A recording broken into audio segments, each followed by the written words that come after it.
One thing I notice when I've been in your presence for the last 5 days during this retreat, and I've seen, to me, you have a lot of presence and a lot of energy. Is that because you're doing your passion? Well, partly because I'm living a passionate life, most definitely, and I embrace life very passionately. However, something that has also been very important for me is that I've needed to learn to become comfortable feeling uncomfortable. And what I mean by that is that often most people spend most of their times controlling or avoiding or manipulating their external environment, the relationships that they're having, etc., to try and avoid feeling uncomfortable. And as a result of that, we never really end up living present time focused lives. We're constantly going into the past and projecting into the future. And so therefore we can never be present.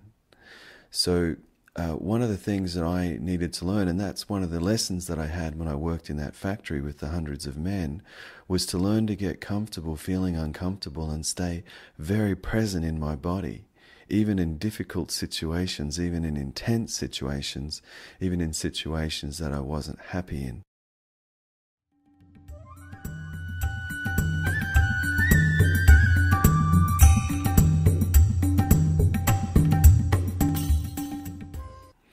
Could you take an example to make it more clear? Well, when I was working in the factory, some days I'd go there and I was really unhappy there and I really didn't want to be there. So I would drop into my body, I would drop into my breath, and I would stay with that uncomfortable feeling, that feeling of feeling powerless, of not being able to do anything to change my situation. Because really none of us want to feel powerless. Most people I talk to around the world say they hate feeling powerless. So rather than trying to change that feeling within myself, I would drop into a state of acceptance. Yes, I'm powerless right now. And then I'd be very compassionate with my body. I'd be very nurturing with my body while it was in this state of fear, this state of powerlessness. And as a result of staying with that powerlessness, my body started to learn that it wasn't so dangerous to feel powerless. See, most of us have a belief that if we're powerless, it's dangerous. It could mean death. The same with being abandoned or rejected or feeling worthless or feeling guilt or shame or being betrayed. We're terrified of these fears. But a lot of the time they're illusionary. My feeling of powerlessness in that situation at the factory was illusionary. It wasn't a realistic fear. There wasn't a tiger coming into the room that was going to eat me. And so by learning to get comfortable and staying present with the feeling of powerlessness, I was able to teach my nervous system, my body, that it wasn't going to die, so to speak, if it was powerless. And so slowly but surely that powerless fear started to lose its power. And when it's lost its power, I was able to drop into a state of unconditional acceptance and be fully present in my body, and also fully present with the people and the experiences that were happening right here, right now, in this moment. Because essentially that's all there is anyway, is right here and right now.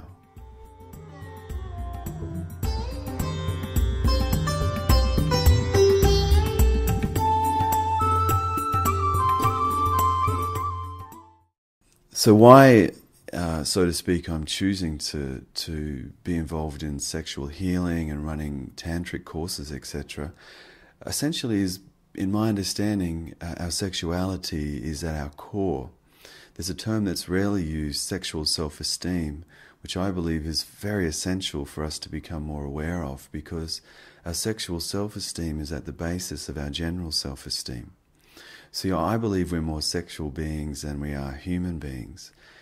For example, it takes sex to make us, and it's been scientifically proven that infants in the womb, as soon as they have hands and a body, are self-pleasuring, both male and female fetuses in the womb.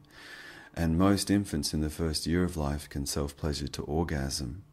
And, so we're often sexual throughout our whole lives, even after the point where we can procreate. And, I've spoken to people that support people to die consciously And they often tell me that people's last few breaths, when they're dying very consciously in a state of unconditional acceptance, are orgasmic bliss states. So our sexuality is with us throughout our whole lives, and for most people it gets affected in early childhood. For one reason or another, our society conditions us to shut down our sexuality, which is one of the reasons why most countries have people that are shallow breathers. Most of us breathe much more from our chests than we do from our bellies. That's one way to sexually suppress. Now, once our sexual self-esteem gets affected, that affects our general self-esteem. And once our general self-esteem is affected, then we're going to have difficulties in our relationships, our ability to create abundance, our ability to start to find and live our passion in life with regards to what we do for a living, etc., etc.